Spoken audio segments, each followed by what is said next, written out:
Big meeting today? No, this is for you. You're too good to me. 7 o'clock.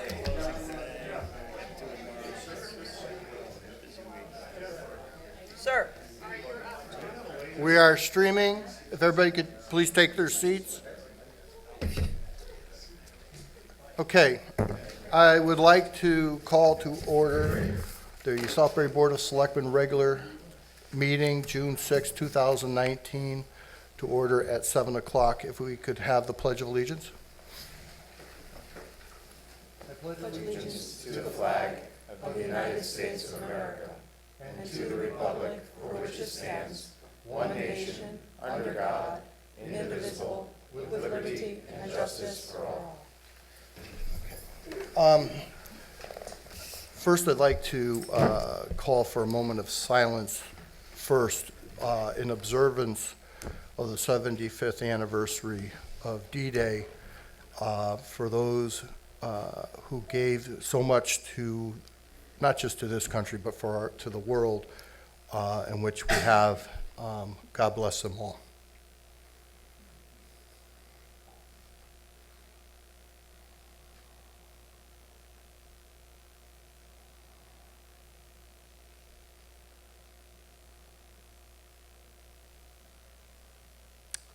Thank you. Also, I'd like to have a moment of silence for someone who has passed away that gave great service to the town of Southbury, Catherine, known as Renee Bloom. She worked in the Selectmen's office from September 13th, 1976 through August 27th, 1999. She was a wonderful woman. She worked for a number of first selectmen, including Michael Kenny, Harmon Andrews, Roger Clisholm, Carol Horskowitz, and Alfie Candido. And she also served as a member of the Commission on Services for the Elderly from 2000 until 2010. Renee was a wonderful person.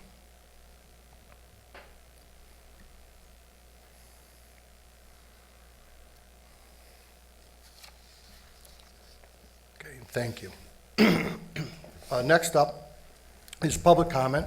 If we can limit that to 3 minutes per person, stating your name, if there's any public comment. Yes, sir.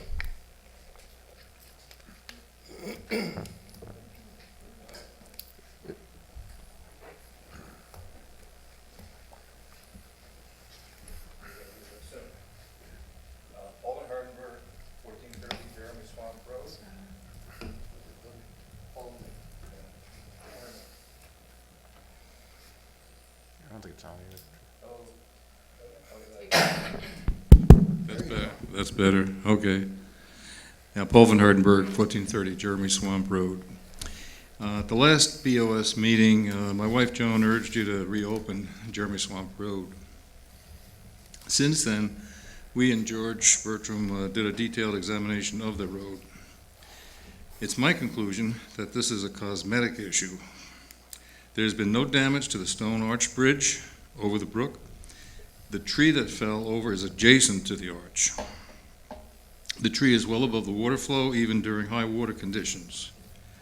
The base of the tree opened the road base at the edge of the road, which can be filled in with about a yard of 1 1/4 inch tramp rock that will provide base material to the road and allow for drainage. The base of the tree provides a barrier for that material and will be there for many years. The other drainage at the pond can also be repaired using the same 1 1/4 inch trap rock to provide drainage across the road and serve as a road base. The brook flowing into the pond at the small garage goes under a culvert consisting of massive concrete blocks and steel plates that was put in some years ago, and there's no concern since it's sturdy and can handle high flows. For years, there have been signs at this road stating, "No trucks, no winter maintenance." I heard that a professional engineer would have to look at this. I've held 2 PE licenses in Connecticut and New Hampshire. I've supervised 8 miles of cut and fill on major interstate highway. I've supervised over 2,000 feet of driveway, including drainage construction, requiring excavators. Believe me, a PE is not required for Jeremy Swamp Road repair. Only common sense. There will be more work to remove the ugly Jersey barriers and the road closed signs that were put up than it will take to repair this road. So I come here to ask you to reopen this road without delay. Thanks.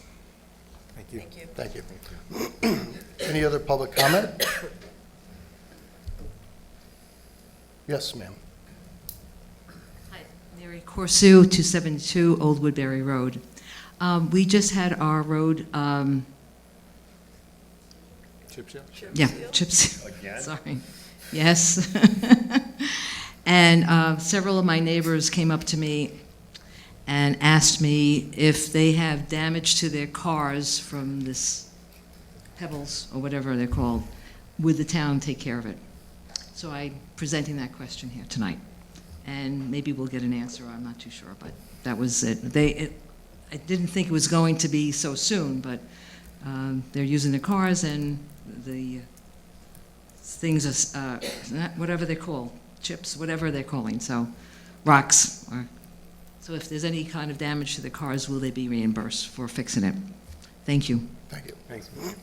Any other public comment?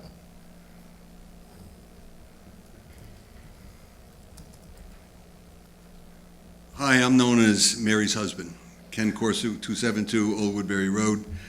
And the curiosity that I have about the chip sealing that was just done is the day before they did the chip sealing, they painted the yellow stripes on the road. So who's watching the store? I'm sure that costs something, but it doesn't make sense to me to paint the new yellow stripes on the road after so many years and then chip seal it and bury it. So here's a question to the Public Works Department. Thank you.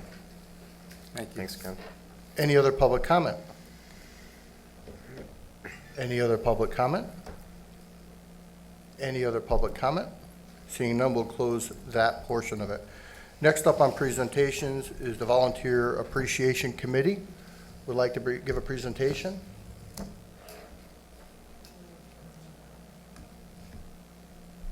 Mr. Hall? Eric Hall, Mary Corso, and Mary Dunn. We're missing one, Michelle Rosen, who's out doing what we do as volunteers. She's volunteering tonight. The Volunteer Appreciation Committee, our entire goal is to say thank you to the volunteers of the town of Southbury. And we're doing that in a lot of different ways, and we're really trying to reach out to everyone. One of the things we're doing this year is we're highlighting the boards and commissions. I don't know if you know, 33 boards and commissions, 253 seated positions are volunteering in the town on a monthly, regular basis. So we're going out, we're saying thank you to those boards and commissions. We're also going out, you know, the town of Southbury is the one and only, there's only one Southbury town in the United States, and we've got a lot to be proud of. One of the things is incorporated in 1787 is also, and we did trivia, and we found out about Jeff being as far as, you know, bald first selectman and going back in history as far as the last paid first selectman. But what else was 1787, we asked? And 1787 is when the Constitution of the United States was ratified. So Southbury has this long, deep history of giving back to the United States and its community. We also beat a couple of other things. The number of volunteers per capita, we beat the national average. The number of volunteer hours that those volunteers give per volunteer, we beat the national average. And we want to make sure that every volunteer and every resident of the town of Southbury is well aware of this wonderful contribution that's given to the town. We're truly a town that runs on volunteers. So the Volunteer Appreciation Committee started. Originally we had the Palmer event, and then there was an offshoot between First Selectman Ed Edelson and John Monteleone about putting together a committee. And we are the current committee. We're standing here and we're working. But we wanted to say thank you to the Board of Selectmen for their support, to the First Selectman, Jeff Manville, and especially to Betsy and Noreen, who sit in the back and say, "Don't thank us." But if it wasn't without their constant support and assistance, we couldn't do any of the work. Next event we're having September the 8th at Ballantyne Park. We would like everybody to know that we'll be doing our barbecue. And I noticed Joe Ruggiero is in the audience, who through the Knights of Columbus that have cooked every year for our barbecue. So we again, volunteers don't get a day off. We put everyone to work. So one of the things we're doing this year is we're going around to every board and commission that we can get a hold of, and we're gradually giving out pins to say thank you. We're giving out a thank you note, and we're trying to shake everyone's hand. And we're doing that on a gradual basis over the next couple of months. So if you, through your liaison reports, see us at one of those meetings, we're trying to hit every board and commission without missing any. And no, Noreen, I forgot zoning, so, we got that put in. But we're working on that. It will take us a couple of months, but we'd like to see everybody present on September the 8th. It's going to be a big thing. Can't tell you who we're honoring yet, because we're still working on that, but we've got a couple of really fantastic volunteers in the community that have given thousands of hours, dozens of years of volunteer service to the town. So again, if you know anyone that wants to volunteer, the committee is always there trying to guide people. We're also working on a toolkit for volunteer organizations in town so that they have an idea of the resources made available to them through the town of Southbury. And the United States Office of Volunteer Services, part of the White House, has some great things that are available. So we want to say thank you to all of the volunteers, especially to the folks sitting in this room tonight who have made what we do possible. And we've got a couple of things which we're going to give out, because you folks are volunteers too. Unless you're getting paid on the side, those high salaries. Eric, do I qualify as a volunteer? Do I get to qualify as a volunteer? No. So what we have is, and we're giving these letters out to each board and commission member, and also we have one for each of you folks, and we want to say thank you for your time. We also have pins, and we have card magnets. We're seeing the card magnets around, by the way. We do see volunteers that have them, and every time I see Mike's, wife driving, there's a magnet on the car. We both have our magnets. Got to have the magnets. But again, we really appreciate, from our own personal lives, what the volunteers do, and we really appreciate what the Board of Selectmen and the town has done. We are only, and again, we tried to find out, we only found 17 towns in the United States that have a committee like this, that's year-round, that's out there, just to say thank you to volunteers. So we say thank you to you, and again, we say thank you to the tens of thousands of hours and volunteers that exist in the town of Southbury. We're really unique. Thank you. Thank you. Thank you. Thank you, guys. Eric.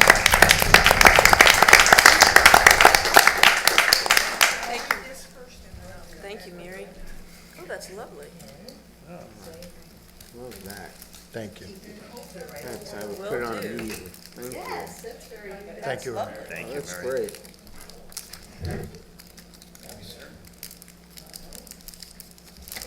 Thanks, Eric. Thank you. Thanks. Fresh magnet. Mine's a little, Proudly worn. mine's a little faded. Thank you, Mary. Thank you. Thank you, Fun to Eric. get goodies. Love it. This isn't over $25 worth of value. Joe, this isn't over $25 worth of value. Oh, wait, Joe's here?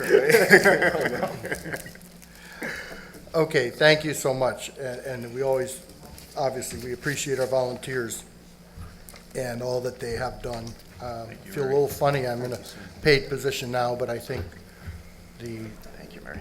almost 40 years I put in another, I'll accept it on other commissions. Next up is Tax Abatement Committee. We'd like to hear from them. Come on up. Come on down. Good evening, everybody. My name is Bill Tolley. I think I know most of you. I've been in town for 18 years now. I live at 54 Bridiani Road in Southbury. I'm not sure I needed to tell you that, but just in case. I was asked about and by the way, I'm also an alternate on the Board of Finance, have been for just over 2 years now. About a year ago, I was asked by the Board of Finance to chair a working group we call ourselves the committee, but a tax abatement committee to look at all the town's tax abatement programs, not just the local-based optional programs, but the state-based programs too. Come back to the Board of Finance and the Board of Selectmen with a series of recommendations. And I'm here tonight to present a preliminary, far from a final report, a preliminary report. And the main reason for wanting to present this preliminary report is to seek your concurrence to hire an outside independent third-party attorney who's knowledgeable of land use issues and can give us some specific questions to a list of issues, topics, and questions that we have on the PA 490 program. The other two elements of the tax abatement program, the seniors program and the veterans program, I think is fairly straightforward, and we have no questions for follow-up. But we are going to be seeking a relatively minimal amount for a land use attorney to opine and give us their views on the land use questions that we have. I'm joined tonight, by the way, not by our entire committee, but by Mr. Ruggiero, Mr. Connor, and Mr. Bertram was the Board of Selectmen representative on our group.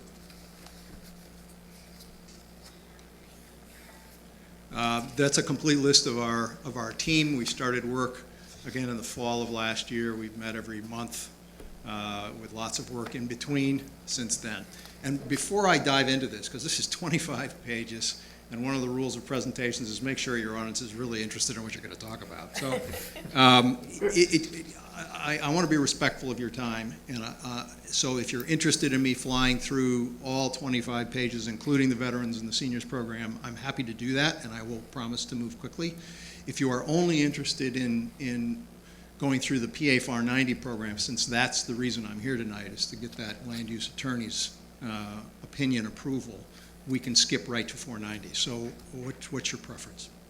And by the way, for everybody in the audience, they have a hard copy of the presentation in front of them, and maybe some of you had a chance to look at it, maybe others have not, but what's your preference? So as I understand it, you guys are doing a preliminary presentation. At some point in time, you'll have a final presentation to the Board of Finance, and then Yes, there'll be recommendations to us on the seniors and veterans. Yes, sir. So we'll be getting that presentation Once we have in the our future. questions answered, or Right. at least opinions rendered from the outside attorney, then we will finalize Yeah, the report and I'm submit talking it about to the you. seniors and veterans, like, the recommendations aren't final there. That's gonna come through the Board of Finance at some point. Exactly, So- yeah. So the sequence of events is, get your concurrence on hiring the attorney, get their opinion, go back to the Board of Finance with a final report, including the opinions of the outside attorney. Then, having done that, come back to you with a final report. So do you have any open questions regarding the seniors and the veterans? Or is it just No. you're going to explain it to On the us? seniors and veterans, no, we have no questions. You may have some, but we, as a team, I'd say we're fairly aligned in both our analysis of the state and local programs and what our recommendations would be. So to jump in at the 9th hour and start asking questions might set you back? No, not at all. We Okay. welcome them. Could we have a cursory look at the other items? I'll do my best. Okay. If that- it's Okay. concurrence from everybody? Go for it. I'll fly as fast as I can.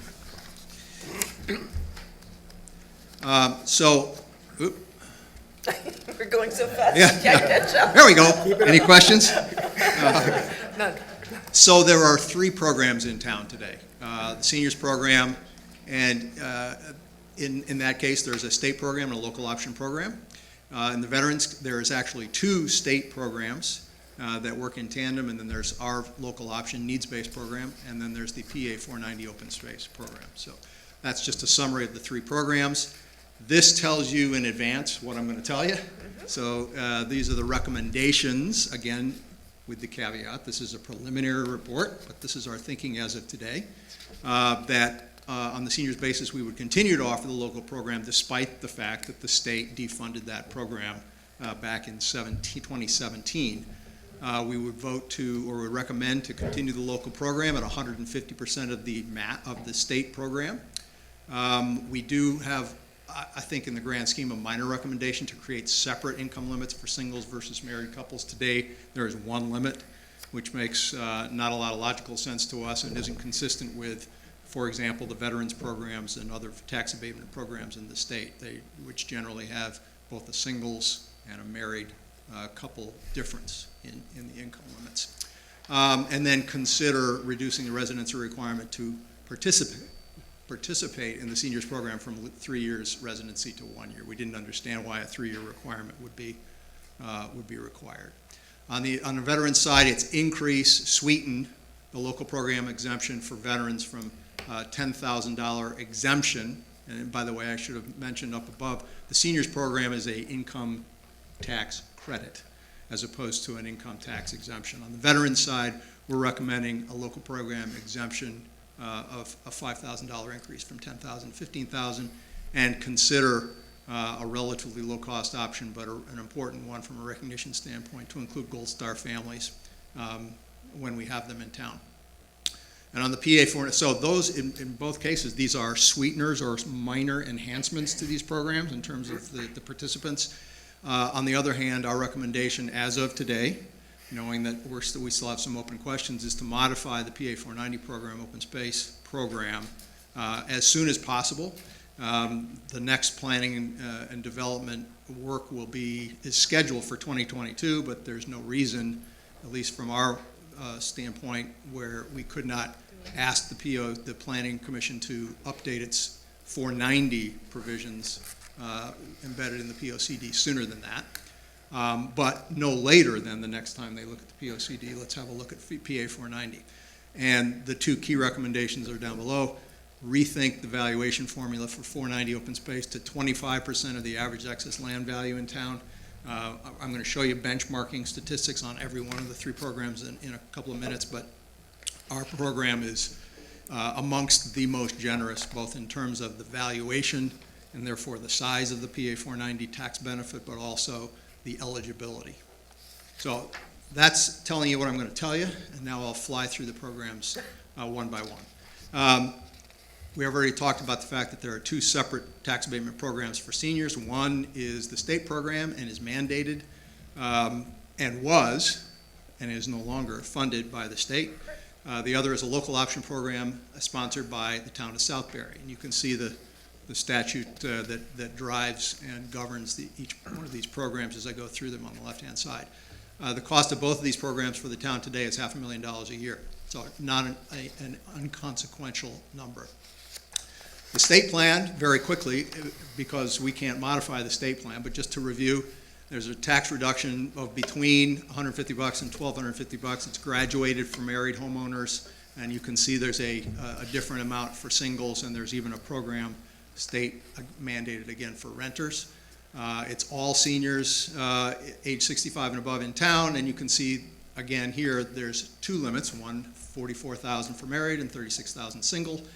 That's set by the state, and those are increased and inflated by the state based on the Social Security Index every year. We have 452 participants as of last year in this program, and the cost there is $212,000 a year. More importantly, the town plan, which is governed again by the statute that you can see listed there, but also the ordinance that was passed when this program was put into place, is 150% benefit match of the state program. And again, this is an income tax credit, not an exemption, an income tax credit. You can see the min and the max there. You can see in this case there's a limit, but it's only a single limit. There's no differential or any difference between married couples and singles. Just under 600 participants and $327,000 per year cost to the town in foregone revenue. Our observations, the top one is quite obvious. We can't mess with the state mandated program. Can't change it in any way. We've already talked about the fact that the state did not appropriate money back in 2018. I was wrong, 2018 for the state mandated program. But fortunately for us, that loss of funding was assumed. We had assumed that we were going to lose it. We got wind of it and put it into our 18-19 budget. So there's no negative year-over-year impact from a budget standpoint next year. It says the state mandated program cannot be modified, but they're not paying By for us. it anymore. But some towns have dropped it. Like, I think Oxford is not paying it anymore, are they? Well, no, I want to be clear. We have the option of no longer funding the state program. And So some that we're towns have indeed so- chosen to do Yeah, that. so essentially, we're modifying it by not funding it, I guess. I'm just confused by The the program terminology. itself can't be modified. If you're going to do it, you Yeah, have to program, do it per if you participate, you have to abide by Okay, the statute. so it's all or that- nothing, you can't just go and say, I'm gonna fund half of it, or, I believe that's the case, but that's a good follow-up question, George. That's a good sorry to question. throw that at you here. No I worries. was thinking about that earlier, I should have called you on it. We benchmarked a lot of towns. You can see that some towns offer tax deferral programs, others offer tax freeze programs, some offer, a very small number offer all three, but most, including our town, provides the tax credit only. Most towns offer 100% benefit match as opposed to our 150% benefit match. And the last two items are just observations that our population of seniors is already quite high and is expected to grow 40% via demographics by 2035. So our senior population will grow rapidly. There's only two parameters really of the local program that can be changed. That's the income limits and the amount of the tax credit. You can see here 108 of 169 towns offer a program. We are substantially more generous than 63 towns. There's only 4 towns that we could find that offer a program that's more generous, and they tend to be in places like Wilton and Greenwich that are more affluent generally than we are. And 26 towns had a mix, and there was another 15 or so where we couldn't even make heads or tails about whether it was more generous or less generous. So the options we thought about was adding a tax deferral program. It's offered by 20 of 169 towns. It's quite onerous in terms of tax administration, of the program. You've got to have tax liens and so on, so we ruled that out. Likewise, on a tax freeze program, it's only offered by a small number of towns. It's administratively cumbersome to handle, and in part due to a comment from the public during our hearing, we talked about and considered extending the program to all of our seniors, meaning not needs-based, and we calculated roughly it would be $250,000 or so of foregone tax revenue, and more importantly, would not really help the people that are most in need. And then obviously we could bring down the current town benefit match from 150%, which is generous compared to most towns, back to what most towns give, which is 100% match. We're recommending to continue to offer the local program despite the loss of tax funding, create a different income threshold for states and for singles and marrieds. That will modestly increase the cost of the program, importantly, maintain the 150% benefit match, and reduce that current 3-year residency requirement to 1 year. In all cases, you see this last bullet where we're recommending that the town can probably do a little bit more in being proactive on advertising the existence of these programs, what you have to do to apply, and the benefits that are available to the people who can qualify. Bill, do you know how old those thresholds are? The threshold, currently the same as 53.9, how many years, how often? They go all the way back to when the program was first created, and they are escalated automatically by the state each year. Every year, okay. Every year, Okay, thank annually. you. So they change every year, and have since the inception of the program. Thank you.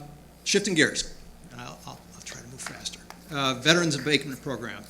2 state programs that are mandated, again, by the state, and on the right-hand side, the local-based program. The combined cost of these programs to our town today is $170,000. You can see the breakdown on the last line of the 3 components of the program, and you can also see how many participants we have. Importantly, the Veterans Abatement Program is only available to people who serve during periods of, quote, wartime, as defined by the statute. So there is a fairly substantial group of veterans who do not qualify for veterans benefits because they didn't serve during wartime. We'll come back to that. Observations similarly to the last program, we can't change or modify the 2 state mandated programs. There's a wide variety of programs offered by other towns. I'll show you the benchmarking in just a second. The third bullet there is what I just talked about. Only veterans who served 90 days during, quote, times of war, which is very specifically laid out with dates, qualify. Jen, to your question earlier, kind of along the same line, we can't find any record of the state increasing the amount of the state mandated program exemption from what it was all the way back to when the abatement program was created. Most towns, you can see, offer a reduction off the assessed value of owned real property. Our $10,000 limit is in line, that mirror our demographics. Again, you can go to the wealthier communities and find more ample benefits, but we're right in line with that.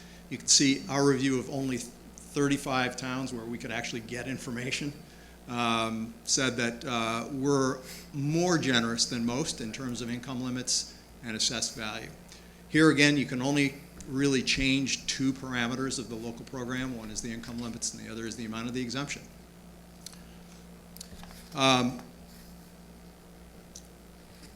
This is benchmarking information. We can go quickly through it. Only 7 of the 77 reporting towns where we could find benchmarking information offer a higher income limit. Again, generally more affluent towns, and half of the reporting towns offer a tax credit for the value of one vehicle to active duty military.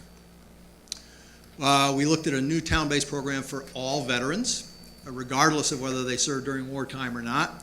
The state mandated limit on the amount of benefit for a non-wartime veteran is a $5,000 tax exemption, and during our public hearing, we had quite a few veterans who said to us, that's almost an insult, I'd rather not have anything. When you say $5,000 tax exemption, you're talking about $5,000 off the assessed value? Off their assessed value of their property. So Then they're I don't right. have the math in front of me, but I If think it it's was a $44. $5,000 I think it's a $44 benefit, It so was a again, tax credit, everybody. we had a would few jump people on it. say, skip it. Yeah. We're, you know.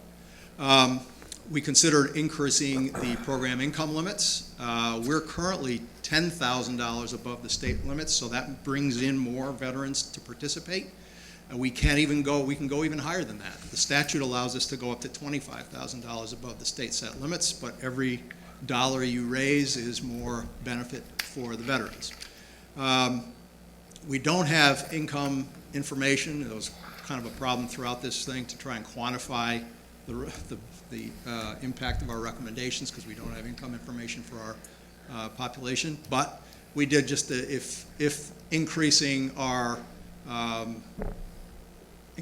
benefit would raise the number of participants by 10%, that would only raise the cost of the town by about $12,000. Second to last bullet, we considered converting to a non-income based local program. Same thing, not needs-based, lots of foregone tax revenue, so even though it was suggested in the public hearing, we ruled that out. Couple of other considerations, adding a town-based, we've already talked about the first one, a town-based program for non-wartime serving. Add the single car tax exemption like many other towns do. And one suggestion was to index the amount of the tax abatement by the amount of SSI inflation too. Recommendations here are increase the local program exemption amount. We're currently at $10,000 above. Our recommendation is to raise that to $15,000 above. Pure and simple, just to make the value of that veterans tax benefit a little bit more valuable. Just a sweeter benefit to recognize our veterans. If we were to do that, the cost of the town option program would rise from $89,000 to $131,000. The average benefit would rise for an average vet from $293 to $431, and the combined benefit would rise from $381 to $519, combined meaning the state program and the local program. The non-needs-based programs remains at about $44,000 per veteran, and that's already funded by the town. So the cost of our recommendation would increase the cost of the town from $170,000 to $212,000. I mentioned adding a program for Gold Star families and advertise the program more actively. That's the veteran side. Now to PA 490.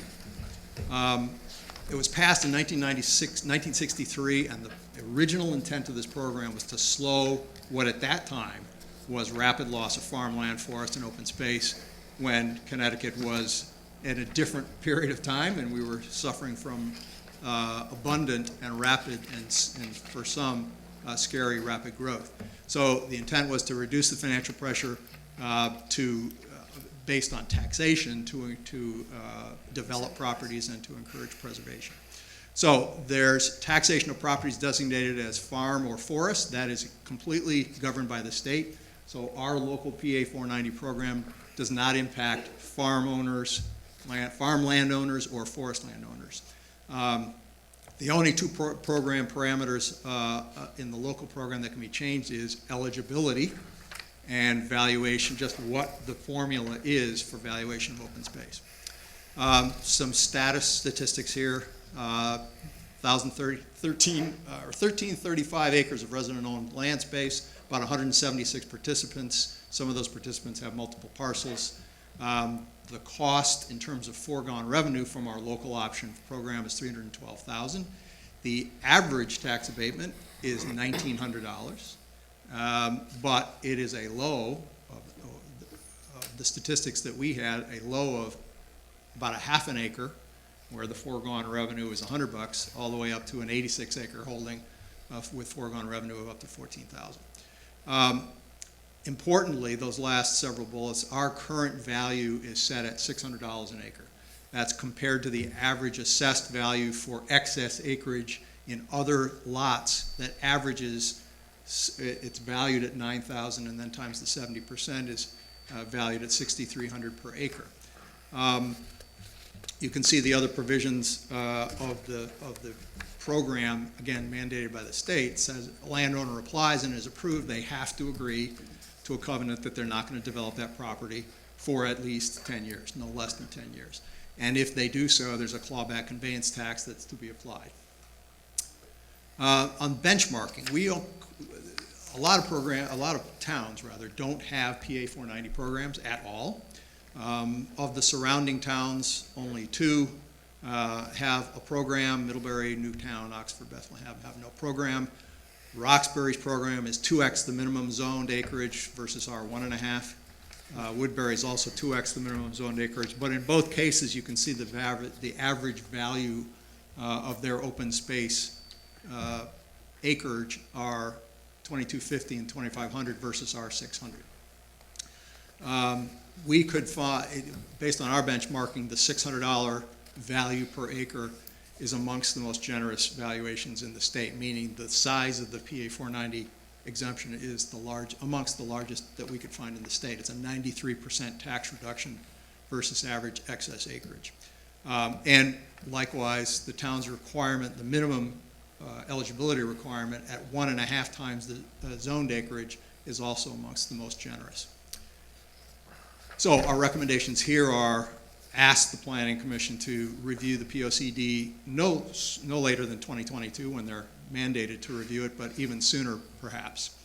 Rethink the open space per acre valuation formula from $600 to, we're saying as of today, 25% of the average excess land value, which would raise it to be more comparable with where Woodbury and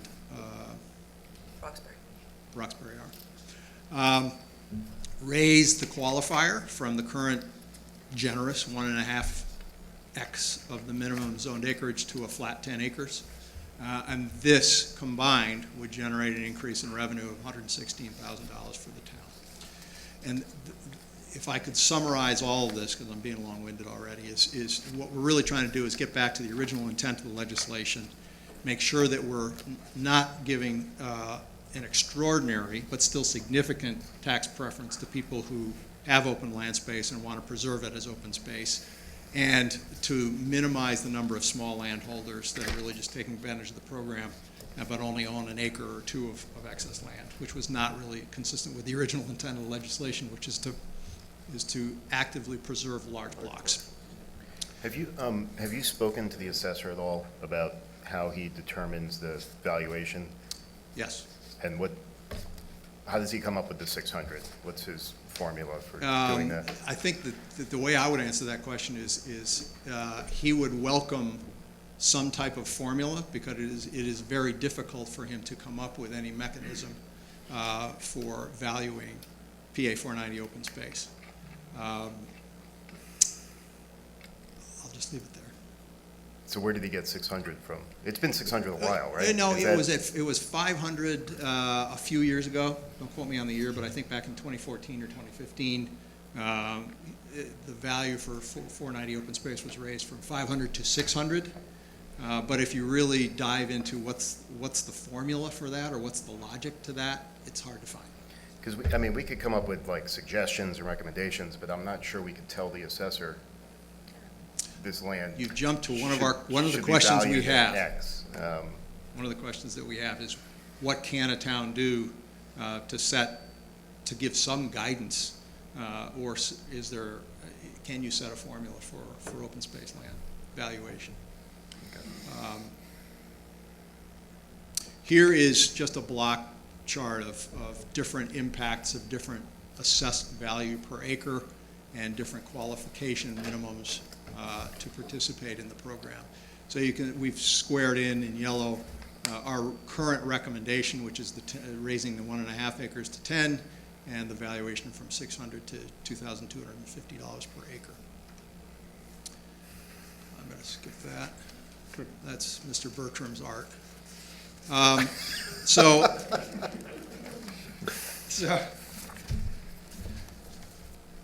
So the questions that we're looking to answer on from the attorney are in part, this is not an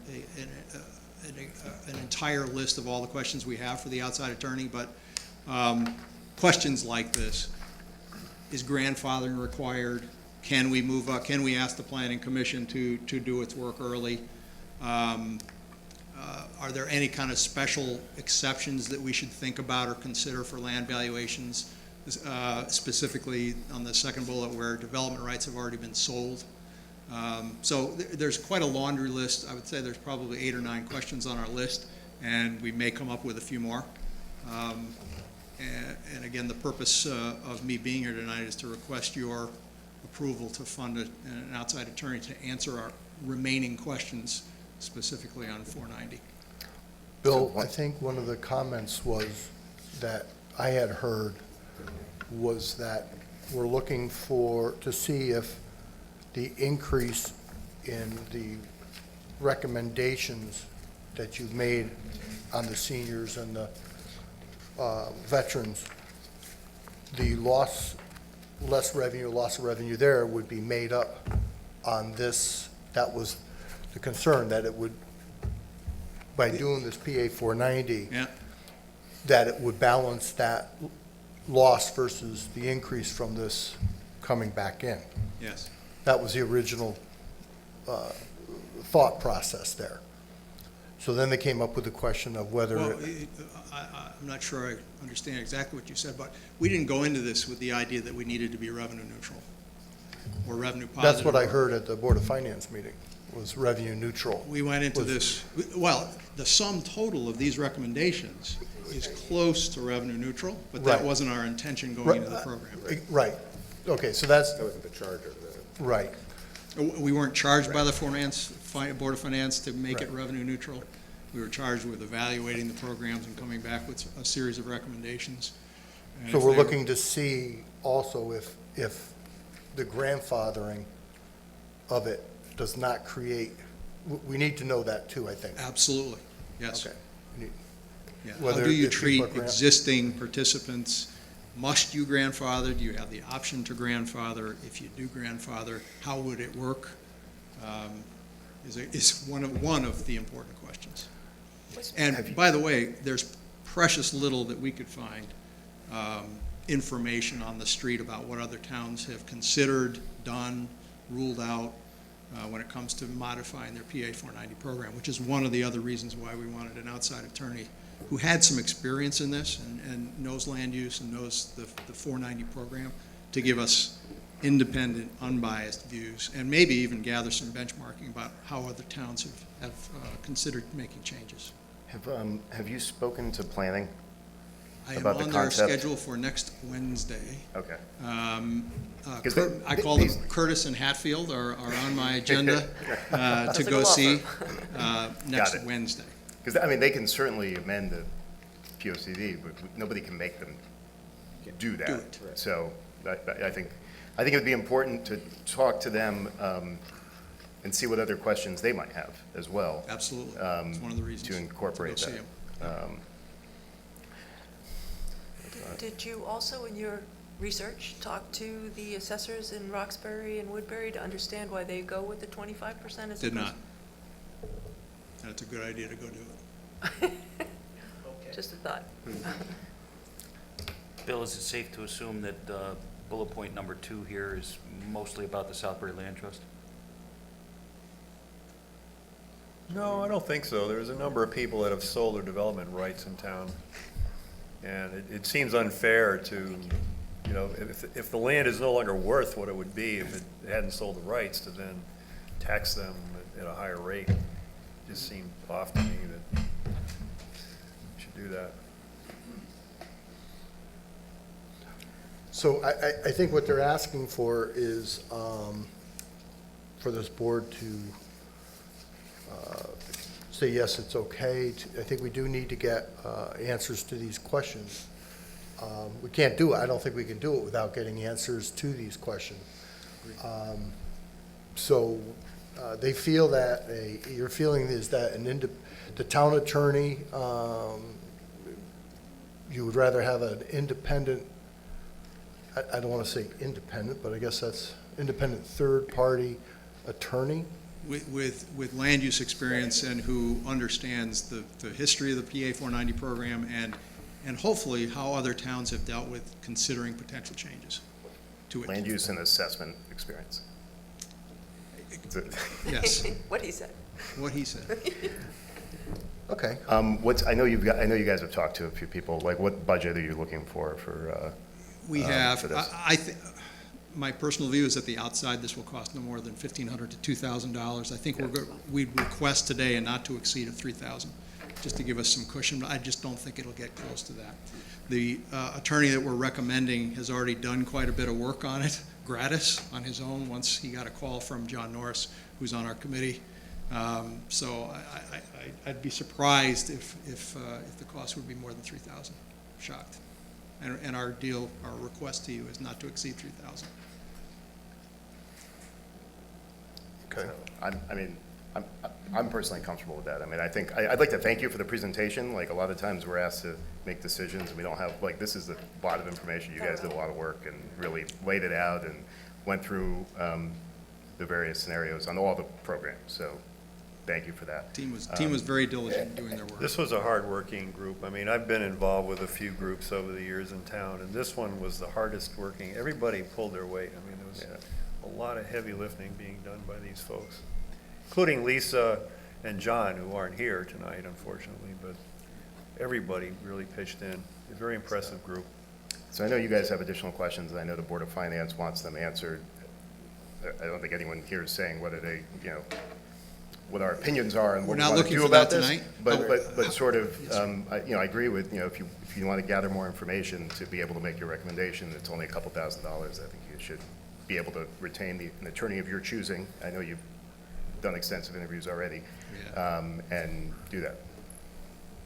And I'd also like to ask, you've already come up with a couple of great follow-up questions or things that we haven't thought about or need to do, just haven't gotten around to doing yet. If you think of more of them, just send me a note. Thank you Please. so much. Really. I don't think we need a motion on that, do we? We've Is come there to money the effort. Why Is not? there money in the legal budget? There certainly will be July 1st. Well, I think they want to get I think this they going a want little to wait sooner. till the first. I mean, we can make a motion to, Yes. I think there's no reason not to make it. Right, yeah, exactly. there's no reason not Well, to. let's make a motion. Jason? Motion to approve the abatement committee's request to expend up to $3,000 and for them to retain attorney of their choosing, subject to appropriate retainer agreements and whatnot to answer these questions. I'll second. Made and seconded. Any discussion on the motion? All in favor? Aye. Aye. Opposed? Abstentions? It carries. Thank you so much. Thank you. So much. Thank you. Nice job, Okay. Bill. Next up is, thank you, gentlemen. Next up is the presentation from our HR people who've You been, need a clicker?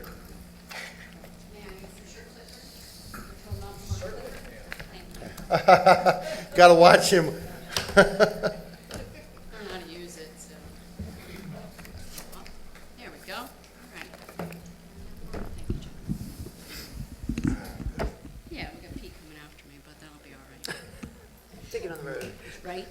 Good evening, and thank you for having us here. Let me get back to the beginning, and we're going to do that.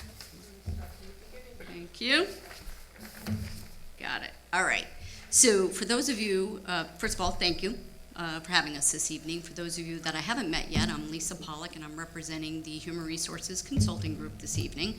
I'm joined with the owner, president, and founder, Robin Imbrogno, as well as our senior HR business partner, Pete Rickler, who will be walking you through some of the projects and the key priorities that we have for this year. Our agenda includes just a little bit about us. I thought that would be helpful for you. And then we'll go through the key priorities and answer any questions that you may have. So who are we? We are a full-service HR consulting firm, payroll processor, and benefits administration. We take over HR. We become HR departments at our clients. So we are a full-service organization. We have a very experienced team. We've been in business for 30 years now. Robin started the business 30 years ago. We still have clients number 1 and clients number 2, so we're very proud of that. We staff our team with seasoned professionals. Most of our HR business partners have their SPHR, which is a designation in the HR world, as well as senior certified professional and senior payroll professional or certified payroll professionals. Many of them have master's degrees. We cover all industries, including municipalities. We have clients from Maine to California to Florida, and we are located here in Seymour, Connecticut. We've been working with the town since May 1st. What do? We are the single point of accountability for the HR function. We do some payroll administration, although that is not part of our engagement at this time. So we start with the recruiting and selection process, and we move through the entire life cycle of an employee, from onboarding to performance management to trainings to technology and compliance, making sure that we keep the risk level as low as possible. We think we're different. So what is our differentiation? We're a high-touch service model. We personalize our approach to the unique needs of our clients. We do not have voicemail. I know in this day and age that sounds strange, but we don't have voicemail because we want, when the town employees call us, we want them to get a human being on the phone. So there's no press 1 for this, press 2 for that. You call, we answer the phone. Kudos on that. Thank you, thank you. Yeah, it's great. We have a dedicated account team that we assign to each of our clients. So while the entire office services each of our clients, the town will have and does have a dedicated account team. We have our SSAE certification. I'm sure Robin can explain this much better than me, but basically we are audited every year to make sure that as a service organization we have the correct controls in place. We have a lot of payroll data, personal sensitive data, and we want to make sure we keep that confidential and safe. We provide prompt personal attention from expert HR professionals. We build and maintain relationships. We're not interested in very large client lists. We want to have a small bank of clients that we provide this high touch. We become part of our organizations that we service. We care for the people who care for your clients, and we care for the people who care for the town. How do we deliver service? I talked about the account team, so Pete, who is going to go through some of our projects that we've been working on. He is your senior HR business partner. He is supported by Leslie Junko. She's our team leader of HR operations, and she handles all the day-to-day processing of paperwork. Pete will be working with you on a more strategic level on some of the initiatives that we've agreed to work with the town on. The management team, I left Robin off, but that's okay. So I'm the Vice President, Chief Human Resource Officer, and the other HR manager is Vivian DeBrava, and she manages our HR operations team. Standards of care. We think it's very important to provide a high level of service. So our standards of care include calls and emails received prior to 3 p.m. are responded to by the end of the same business day. Calls and emails received after 3 p.m. are responded to no later than 10:30 a.m. on the following business day. That doesn't mean you don't get an immediate response, because that's our goal. But when we get something and maybe we have to research it or do some legwork on it, you'll at least get a response to us saying, hey, we got your email, we got your call, you're in good hands, we're taking care of you. So very important for us for our standards of care. Our next step, I am going to turn it over to Pete. He's going to talk about some of the HR key priorities that we've been working on with the town, and I'll turn it over to you, Pete. Thank you.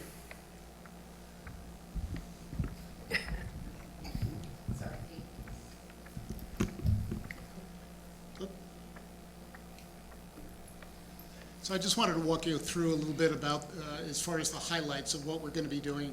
We're currently in the process of conducting an HR SWOT analysis. So for those of you who are not aware of what that is, that stands for strengths, weaknesses, opportunities, and threats. So we want to look at the practices and policies and procedures that the town has right now, and determine where we can make some recommendations, what best practices are currently being used, and what we can do to help make things more efficient. We're also just starting a compensation analysis project. So we've just begun as of today to collect job descriptions for all the positions in the town. So we want to make sure that those are accurate reflections of what people are doing. And then once we have a good idea as to what people are performing on their job, then we want to try and benchmark what they're earning compensation-wise with other municipalities in the area, and make sure that the town is competitive, and then make some recommendations based on those findings. What's your timeline for that project? That tends to be a pretty labor-intensive project, so I would say it could be a few months before we're completed with that. And we will have access to the database that provides us with the compensation for the local municipalities. We're also recommending that we do some training from a compliance perspective for sexual harassment prevention trainings. We want to make sure we're compliant with the Connecticut state law for managers and supervisors, so we'll be doing that. I've already had some conversations with Jeff and Cindy and Dan to try and improve the interviewing and selection process. And then we also want to enhance the current exit interview process. So we want to ensure that when anybody leaves the town voluntarily, that they have an exit interview, that we can determine what are the reasons behind that person leaving as opposed to guessing. And then the goal when you do that is to look over time for patterns and trends, so you can make changes where they're necessary. Will your fourth bullet include training, word processing abilities and things like that? I'm sorry, say that. So when we're hiring certain personnel, will there be a minimum amount of word processing that they should have under their belt? Because right now I know, you have a resume, but is there any actual testing? Will you do any actual? Yeah.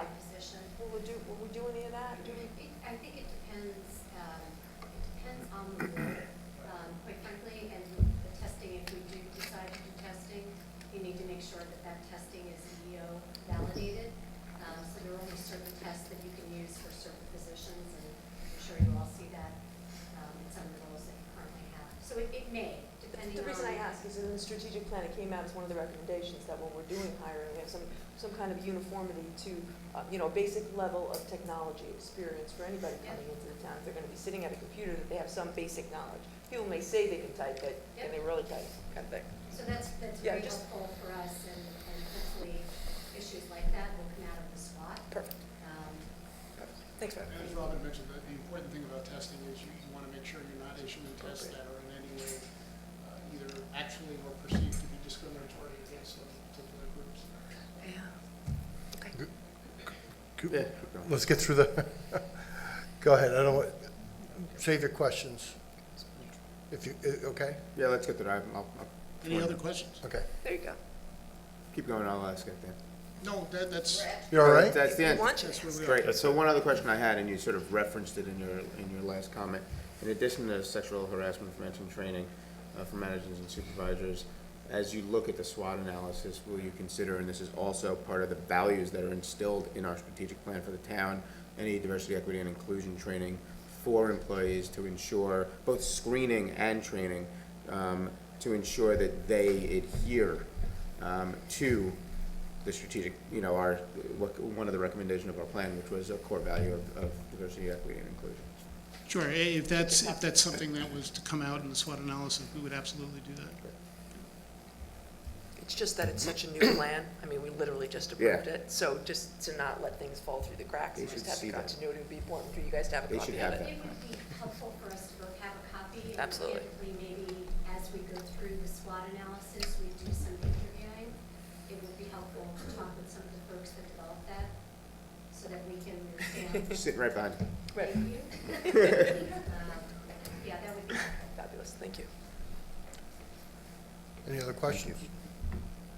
Okay, George? Have you done any work on the Economic Development Director position that's open currently? Have you looked at the job description or participated in any discussions related to that? I have not. No. We can get them involved with it. Is that something they would get involved with? We could talk to them. Yeah, I could talk to them. Well, what would, I mean, to that point, as we update, obviously that's one that we had updated a couple months ago, but it just went out again last week. Like as positions become open, what generally happens is job descriptions come to us, we approve them, they post them. So what would your role be in the standard situation like that? Like, would you guys look at job descriptions as we went along, and or are you doing a comprehensive job description Well, review? we want to make sure that the job descriptions are in the appropriate format and they meet ADA requirements. And very often, organizations don't have that in place. So part of what our goal is, and we're going to be doing this concurrently, so the SWOT analysis, part of that is data gathering for us to understand how you all work, because how you work may be very differently than how the city of West Haven works. So you just sharing that you all approved those job descriptions is data that we need to understand, collect, so that we know how every process works, and then be able to determine best practice. So we need to be doing 1 and 2 concurrently. We know that 2 is critical, like mission critical right now, but we also need to concurrently get the data that we need to be able to care for all of you as well, so that we know how jobs get posted and we understand where the lack of training may or may not be, what the strategic plan looks like. So we're going to try to balance those 2 balls because we know the second is obviously critical, but we need the first as a foundation as well. Got it. Thank you. Thanks. George? Is the plan for you to get involved with the headhunting recruitment process or not? I'm not sure I understand the full scope of the services that you're. Well, at this point, my Awesome. conversations with Jeff have been not necessarily around the recruiting itself, but certainly by getting involved in some of the interviewing. And we've talked a little bit about, maybe taking a slightly different approach to the interviewing to try and ensure quality hire. If I could just jump in for a moment. Recruiting in and of itself, if we were managing the recruitment process for Southbury, we would not be able to manage any of those other priorities concurrently, because recruiting in and of itself is a function. So our goal is to improve the selection process and take over from that portion forward. So you We leave. will help however we can. You leave the recruiting to us then. I've just found in the job searches I've been involved with, and it hasn't been a lot, but there have been some where we get to the end of the search process and there's really no candidates there that you really want to hire, We've seen that a couple of times. And I just say that as side note, really. I think that what's gonna happen is once we get going with this and we get built up, there'll be more opportunities that we can, Are recruitment services an offering that your company does provide? Or- Absolutely. Okay. So if we get that. yeah. And I agree with, well, once we have the foundation developed, we'll be able to have a much different level of utility. We usually say it takes, it takes about 6 to 9 months of dating before we're all married. Once we get married, we can be much more helpful. Any other questions of Peter? Thank you. Thank you very much. Thank you. Thank Do you have more? No, we just wanted to be here, present, and answer any questions that you all have. Thank you. I think it's off to, it seems like anything else, it's like painting a room. The prep and it takes a little bit of time, but once that's established, then we'll get the major painting done and we'll get there. But I think we're doing pretty well. Of course, we'd say that. Is painting one of their services that they offer? Thank you very I got a much. couple of projects. Okay. Thank you. Next on the agenda is my statement regarding the fiscal office, and I'll read it into the record. This is the first selectman's statement regarding the town's fiscal office. It has been reported to me that certain questions have been circulating about the town's fiscal office, which some of you may have heard. I am here to set the record straight. As you know, last year, the town's finance director and the assistant finance director both retired, treasurer and assistant treasurer, both retired, with their resignations taking effect on the same day. When they gave their notice, we launched a job search for a new finance director. In the interim, Cindy Harrison, my assistant, who has all the credentials and experience in general accounting and forensic accounting required for the position, was appointed as the interim finance director at a salary commensurate with the duties and responsibilities of the position. In October, we were fortunate to have Dan Colton fill the open position of finance director.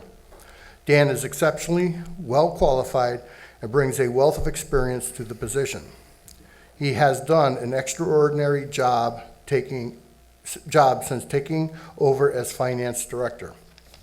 In November, in order to effect a smooth and orderly transition, we asked Ms. Harrison to take on the role of interim assistant finance director at a stated salary. The board also asked to be notified if the work required became more than anticipated, at which time the board would further review the salary determination. Initially, Dan and Cindy proceeded to address the immediate issue of working with our outside auditors of Bloom Shapiro to prepare the town's annual financial statements. They also worked successfully with the Board of Finance in the town's budget process. They also addressed the issues that added substantially to the normal workload of the fiscal office, such as processing the town's application for FEMA for reimbursement of extraordinary storm expenses. As they moved forward, they also uncovered a number of unanticipated issues relating to the town's pension plan, the federal Small Cities Grant Program, and other important matters. The volume of work required to address these issues was far greater than anticipated. Dan and Cindy worked long hours to do what was needed to protect the town's interest. Because of the volume of work, the special skills, and the commitment of hours required to address these issues, Dan Colton approached me with regard to Cindy's compensation, in particular, the need to compensate Cindy for hours that she was working that were well beyond a normal work schedule. I instructed Dan that he could adjust Cindy's salary to a level he deemed appropriate, provided that it remained within the budget line item for salaries in his department. Dan made a salary adjustment, and we paid Cindy in accordance with that adjustment until May 1st, 2019, when Cindy returned to her position as assistant to the first selectman. Several months ago, a member of the Board of Selectmen approached me to point out that I had not returned to the Board of Selectmen to discuss and review Cindy's interim salary adjustment. I have acknowledged to the board that I should have done a better job of communicating with the Board of Selectmen what was being done and the reasons for it, and I apologize for the lack of communication on this issue. However, I believe that we addressed the issues facing the fiscal office in a professional and cost-effective manner, and that both Dan and Cindy should be commended for their work during this transition period. A number of members of the Board of Finance and the Board of Selectmen have expressed their concurrence with this view. Last week, we discussed Dan Colton's performance during the first 7 months of his probationary period. The Board of Selectmen and I concur that Dan's performance has been exemplary, and we gave him our full endorsement to stay on as the town's finance director. Dan has continued in the position of finance director, has formulated a plan to restructure the fiscal office to make it run more effectively going forward. I expect that the town will be very well served by these changes and by Dan's continued service in the position of finance director. Whatever you may have heard, these are the facts. The town's fiscal office now is in excellent hands, and going forward, it is well equipped to meet any and all challenges that may be presented. Okay. Next on the agenda, announcements and correspondence. You've seen June program at the library and Flag Day invitation. I hope people can make it. We have the consent agenda in front of us. I would ask, is Bernie Mallon here? Bernie? Can we pull,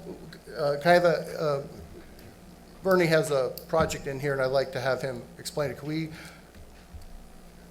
remove from the agenda, Item number 2. the American Legion project? Motion to remove the American Legion project and add it to new business. Second. Made and second.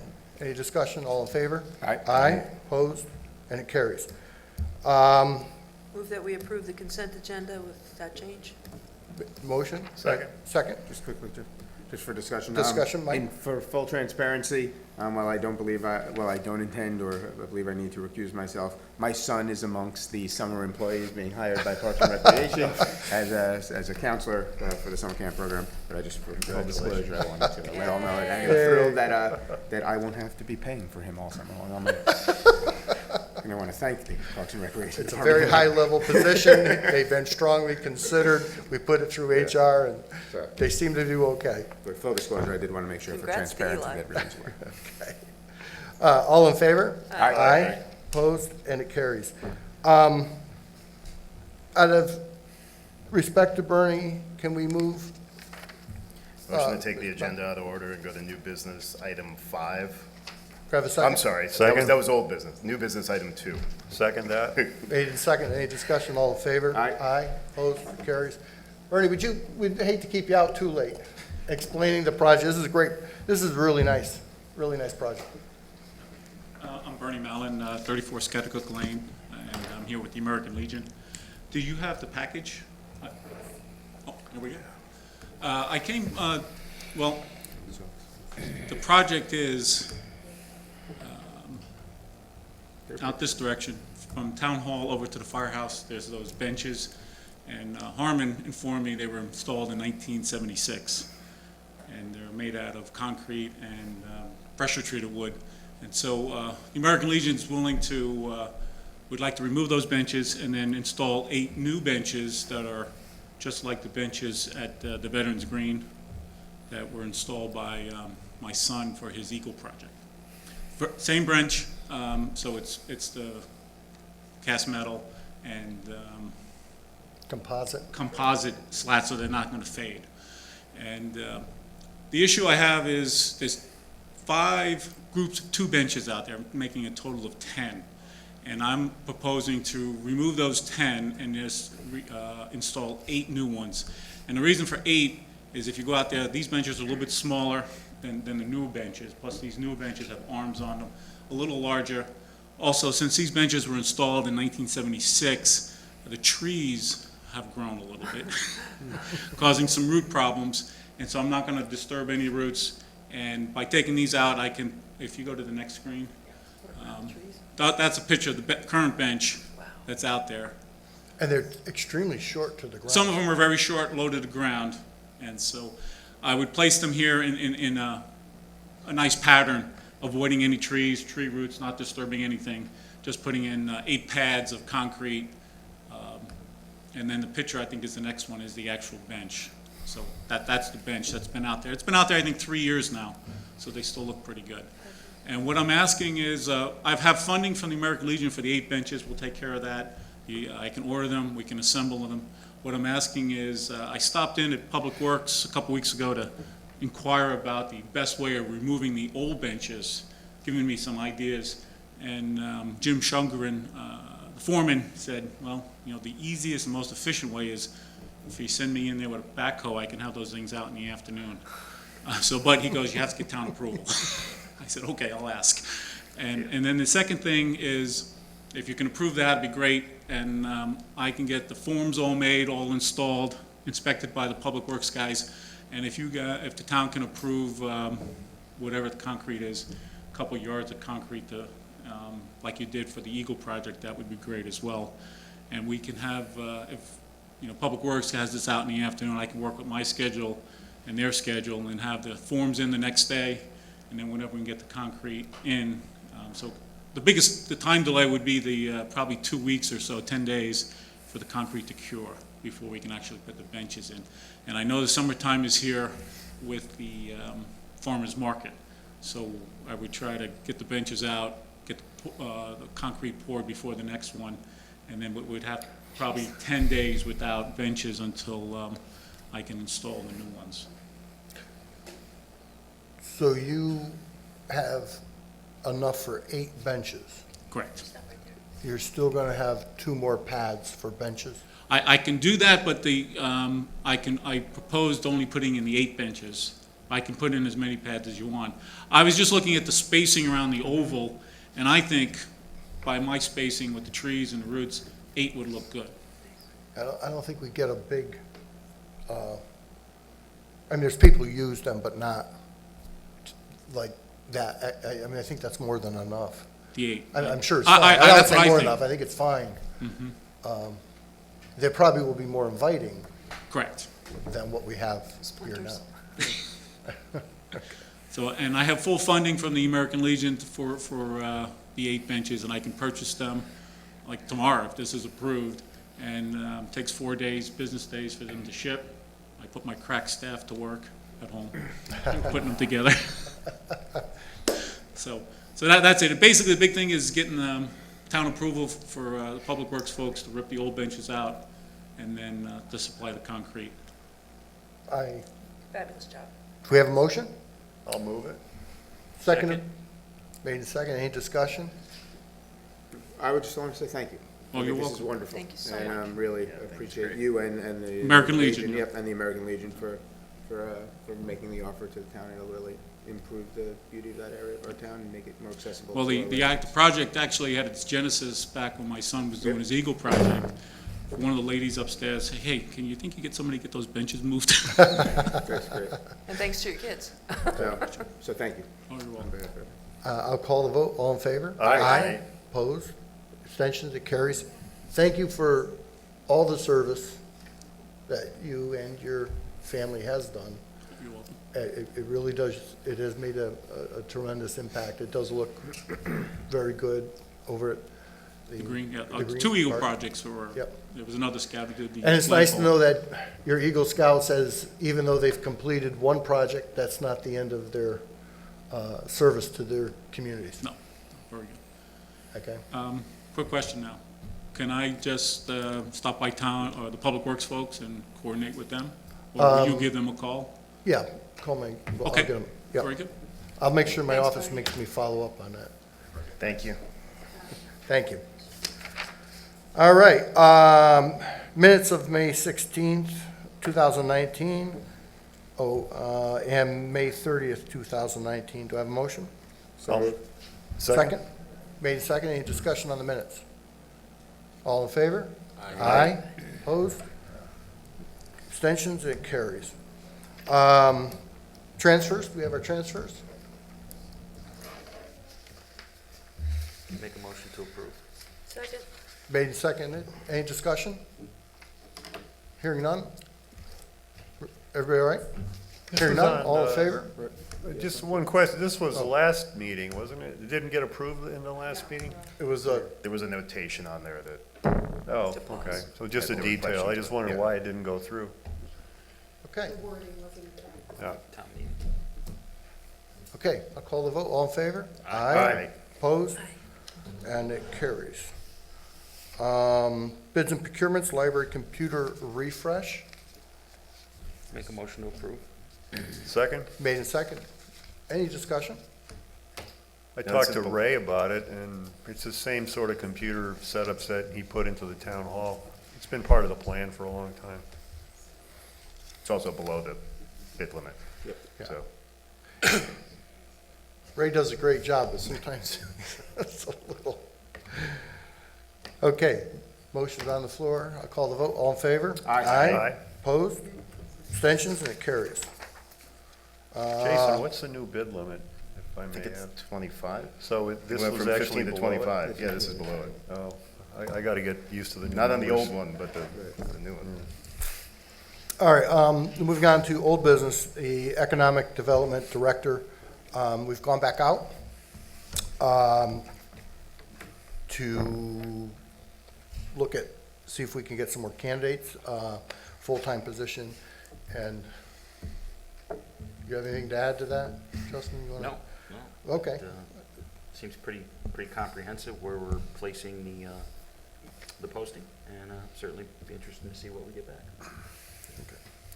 All right, EMS committee, the person, the phone call is out of the country, so when they get back, Yeah, I mean, I guess, the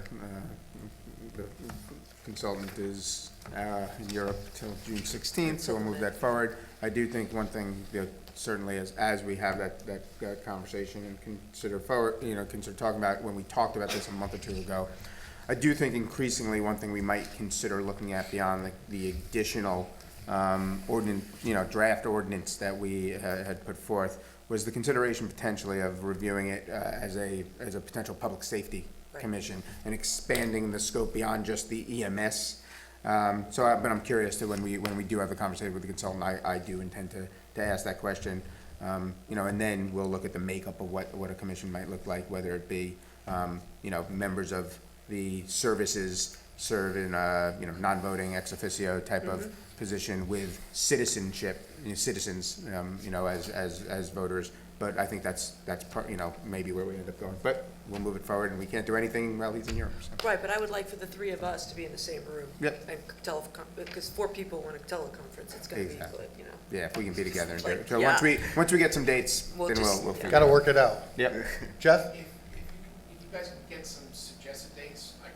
Oh, okay, so we'll talk to them. And also, if there are questions that you'd like to be prepared for, I will email them the questions. Is this Fitch we're talking about here? Yeah. Yeah, that would be, email, that would work good. All set with that? Thank you. Okay, next up is the Jeremy Swamp Road discussion. As you know, and I don't think we have to make any decisions tonight, but we do have a road that is in need of some repair to make it passable if we're going to do that for motor vehicles. Has everybody been down there to look at it? I've been there. Yeah, I went Okay. down. So the question would be, John Cattell, I asked him to look at, with an engineer, to look at it to determine what it would take, and the question from the engineer was, how do you want to build it back? I mean, do you want it passable for two-way traffic? Do you want to improve where the drop-offs are? Do you want turn-offs? How much, and what the cost would be to do that. So that's kind of what we're looking for, is a direction on this. There have been recommendations in the past to simply close the road for vehicle traffic and use it as a pedestrian walkway, still have it, open in that respect. We haven't had winter maintenance on this road. There's no winter maintenance. We've had dumping situations, garbage has been dumped because vehicles have been able to go down there. It does from time to time take truck traffic because they're following the roads, they're driving up, and they're using it. What's that? They got lost. They got lost following the GPS, which happens. So it's a pretty narrow road. You've seen the washouts and stuff, so. So we closed it, we put those boulders down when, a couple of months ago? We put the Jersey barriers Barriers. down when, remember those last big rains we had? And they looked at it and a tree had come over, there were some washouts and ruts. So prior It to wasn't that, safe for vehicle traffic at that point. prior to that, other than someone getting lost and just going straight down Jeremy Swamp Road, like how often is this, like, what type of traffic are we talking about? When we're looking at how we want to improve it, I think we have to know like what we're talking about, like what goes down there So, on a so regular basis. John Cattell did express, he said, it was too bad we didn't have data on the number of vehicles that are passing that road, passing on that road during that time, and we don't have that data. My understanding is it's minimal. Minimal meaning, I would suggest that we don't improve the road, just fix the little bit of damage there is to that culvert area. I will say the arch in the culvert, I would agree with Mr. Van Hardenberg that it doesn't look damaged to me. Now, I'm not a bridge engineer, but I can't see any damage to the actual stone arch. It looks intact. There is a little bit of shifting of some of the stones to the side of the arch, but I think they could be fixed rather easily. And the tree that fell down hasn't damaged the culvert. It is sort of rutted the side of the road, and you could just throw some fill or riprap or something in there, and I think it would be fine. I don't think you want to spend a lot of money on the road. It's a nice scenic road. It has historical value as far as I know. I think it's been around since the 1600s. I think all it needs is a little bit of touch-up on, there's a few ruts in the road that could be filled, and a little bit of touch-up on the culvert where the stones are. I think it would be fine. We just kind of do the least possible and reopen it. The worst thing about it is that the ugliness of that Jersey barrier, when you drive by it, it just looks ugly, but that's just me. What's the historic maintenance of that road by the town? I would say minimal. They still have to grade it up from time to time for vehicle traffic. I guess in the back of my mind, one of the strategic planning members asked about getting it scenic road designation, and I wonder if that doesn't protect its maintenance more to keep it more aesthetically pleasing and, country rural road. But I just wondered how we as a town cared for it previously. Obviously, we didn't pave it, right? We didn't put No. barriers up, so there was this big flood that came. We've had big floods back in 2011, so it's gorgeous. It's a gem, truly a I gem. agree. I mean, it's a beautiful should place to be walk. preserved and- for Just sure. bring your mosquito spray when you go down there. Yeah, I got a lot of those. Well, I think right now you need I didn't do mosquito that. spray inside your house. It's Brett. Right. Yeah, I mean, I view it from 2 points of view. One is sort of the practical point of view that we have in terms of responsibility, in terms of any potential liability that we have. We're not engineers, so I Well, certainly I am, couldn't. but, Well, you are. speak for yourself. You're not road Yeah, planner. but I've been But around the horn a few so the times. question is, We're but not, to Mike. me, just as important in weighing anything we do in terms of what investment we need to make to keep it open is the fact that we've heard from multiple residents, and I think we've all been there, who would like it open. Yeah. And I think that really matters. So to me, so long as we can get to a point within reason, without having to spend an inordinate amount of money to bring it out, that we could say this is safe for the current usage that it's under, I think we should, make the effort to move it forward so we can. Could we have John come open it. to the next meeting, maybe do an assessment and let us know what we're talking about? Yeah. Yeah. I mean, We're he's going to our have John expert. come. This is nothing I want to rush into. I mean, there are people who have expressed that, are down that way, who have expressed they would like to have it closed. We have recommendations from Planning Commission dating back quite a while to, and when I say closed, I'm not, they're not talking about it not being able to be, yeah, there's a Right. proper term Closing it to for it. It just vehicular. will not be open for vehicle Closing it to traffic, vehicular traffic. is what it is. I think we need to, figure out on a sort of a fast-track basis what we want to do here, because if we're not gonna, like, if the board, I agree with Mike, like, I think we should see what we're talking about, see what the cost is, and try and do something. But if we're not gonna reopen the road, I think we need to do a better job of closing the road. Because right now, if you look at the planning recommendation, they describe how they would like the road closed, and you could get emergency vehicles passed and all this stuff. And now we just threw a Jersey barrier, there's like spray paint on it that says closed, and I can see why people Well, would not like right now, that. emergency vehicles really can't, that's the other question, is when you talk about making it safe for emergency vehicles to go past, you're talking about a fire truck that weighs as much as a triaxle truck. And if you're going to open it, the emergency vehicles can go around, that's the plan. They would not use that road in an emergency anyway, because of the weight of the trucks and the culverts. They more apt to, I'd go out on a limb and say probably crush some of the culverts from the age and the deterioration. They're not properly set for that kind of weight. So opening it for emergency vehicles, not the ambulance, they would, if it was open, they would not go down No, I that just road. mentioned that because that was in the planning, I mean, I know that thing's 7 years ago, but that's in the planning memo. So. Emergency that's the only vehicles, I reason think. That's the reason I mention it. 'cause Yeah, it's- I think it's in the they're memo. talking, we can get clarification from that.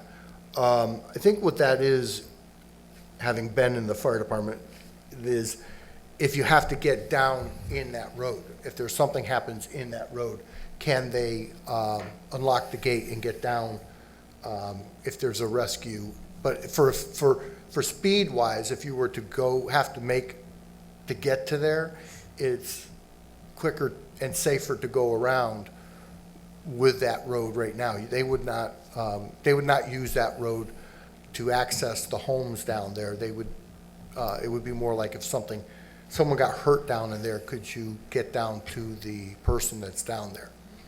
Is more what I get clarification on that, but I can't imagine that they would take that, because you're equivalent of running a fire department, running the trucks down. And I don't think there's clearance, frankly, I don't think there's clearance above to get the fire trucks down through anyway. But the fire truck would never run down I through. wouldn't take a fire truck down that road. No, no. So, I think the emergency vehicles access is in line with getting into where that property is, not to the homes. They would have to go down Plaster House, which is where we had the 4x6 collapse right over that bridge there. Which we're Did you working happen on. to notice that when you were down there? There's a steel plate in the road. Yeah. That's Yeah. where the So we're working on that also. Eversource truck got stuck in that, apparently. So it's okay, I'll have John come and talk more about that. I mean, is it possible for him also before, to come with him with estimates, if he's working with somebody, for them to go out and sort of, they don't need an answer from us as to, we want X or Y. They could provide us like a host of options, like what's the bare minimum and what would the cost be and to make it safe? And what are the other options? Yeah, 2 or 3 options from Public Works, including estimated, doesn't need to be specific costs, estimated costs, so we can make an informed decision about what to do. But I don't think we should drag this out over the course of the entire summer. I think we have, John should be able to pull this together pretty quickly, and we can make a decision, so. Jeff, if you know when John is gonna go down there, let me know, and I'll try to join up. I'd like to hear the conversation if I could. Yep. Okay, so we'll keep on that. Charter revision. So we need to set some dates. At first, we thought maybe before, like, on the June 20th meeting. But I was discussing it in the office, and I think that will take more than time than, I think we should set a time not at that, for that board meeting. I think it would be a little, take a little too long that night if we're gonna do these. So I was thinking, on the calendar,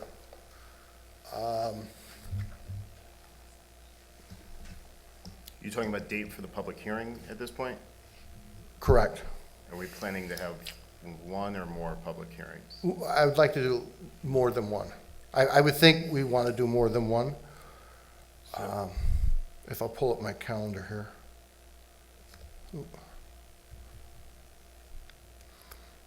So Noreen was talking about what it takes to get the public hearing into the notice and in time. We were looking, Noreen, this is correct, we were looking like the 17th, 18th, or 19th, because it was too soon. We didn't have, it may not be time enough to get it in. How many days? It can't be any less than 5 days. Less than 5 days, so, You can't get into the voices on Wednesdays, so. If we're gonna do two public hearings, we have to decide right now if we're doing two public hearings, because if we're only doing one public hearing, then we need to, the calendar doesn't work for us, because we have to make our final decisions within 15 days of the public hearing. So if we're doing two public hearings, then we can do one in June, one in July, and then we get, we have another 15 days. If we're only doing one public hearing, we back up into 4th of July, so then Right. then we have a well, problem. that's,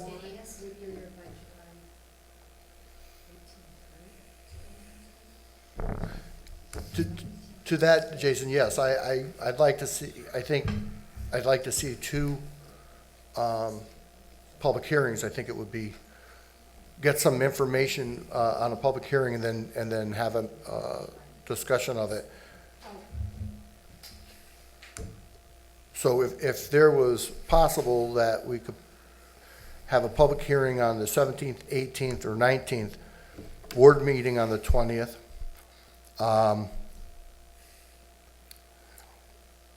schedule, I'm looking for suggestions on a second public hearing. I don't know who's got vacations or, Is there any reason we can't do the public, since we're gonna have two public hearings, so we don't need to, have our full discussion the night of the first public hearing? no. Why can't we do it on the 20th, at the night of our regular meeting, since we're already scheduled for the first public hearing? Or start it early as a special. We could do it Do a perhaps at 6:30. 6:30. Just trying to make sure we have time enough to fully, I mean, It's town meeting that night too on the transfer. But that's, Yeah, that'll be. Those 5 usually, minutes. That's not gonna be long. That's not gonna be, I mean, I think we could do a 6:15 or 6:30, public hearing. I'm fine with that. It's just, I'd like to give the public, Yeah, 6:15? and if we're doing two of them, we could do 2 45-minute one, if we do 6:15 and do a 45-minute public hearing, doing 7 o'clock, do the 7 o'clock special meeting for the transfer, and then start our meeting at 7, or we can continue the, we could continue, I mean, Yeah. if people are here and they Yeah. wanna talk, Exactly. Yeah. okay. 6:15 on the 20th? So we're looking to have the public hearing, I'm sorry? First. Oh. Thank you, Betsy. So we'll do the, why, can I just, 6:15, not just 6 o'clock? You can do 6 o'clock. Is that okay? I'll make it up. 6:07. 6:05. No, 6 o'clock works. That's fine. Okay, just I'll thought make maybe sure there I was a leave- reason. Okay, I'll so leave Dorica. we will schedule the public hearing for 6 o'clock, June 20th, to be noticed for the input, public hearing on the changes, suggested changes in the charter revision. We will, if needed, start our regular, if we can't finish, we will have our regular meeting, what we need to do, and then continue it after the regular meeting. And then we will also, do you want to also schedule a public hearing, a second public hearing at another date? How about 6 o'clock on the 18th of July? 6 o'clock, is It's that? our only meeting in July. Will that give us enough time? So the only thing I would ask is, I definitely want to be here when we vote on what we're going to be recommending back to the Charter Commission. Yep, So if our second public hearing is the 18th, that's fine, and I think that's actually the last possible day that we can do it. That's 45 days. We then need to make a decision within 15 days after that. I'm away the week after, so I would just ask that we make that decision the week of, that we have, either at our August Not- 1st meeting or another meeting the week of August 29th, because I'd like to be July here at that meeting. absolutely. All right. So we will schedule a second public hearing for July 18th on the charter revision. Do we have a meeting at what time? 7. We have our normal meeting, It's a regular meeting. it's our regular meeting, so we'll do it at 6 again. We'll do that one, We'll at do 6, this- at 6 o'clock, before our regular Board of Selectmen's meeting on the 18th of July. Yeah. And Jason, what's a good date for you? So our regular meeting is then August 1st. So we Yes. can certainly discuss it then, and then if we think we need another meeting, I would ask that it be sometime that week, the 29th, the 30th, or the 31st. Okay, so sometime the 29th, 30th, or 31st, or do you want to do it at the regular meeting on August 1st? I think we'll probably have a better sense after the public hearing on the 18th.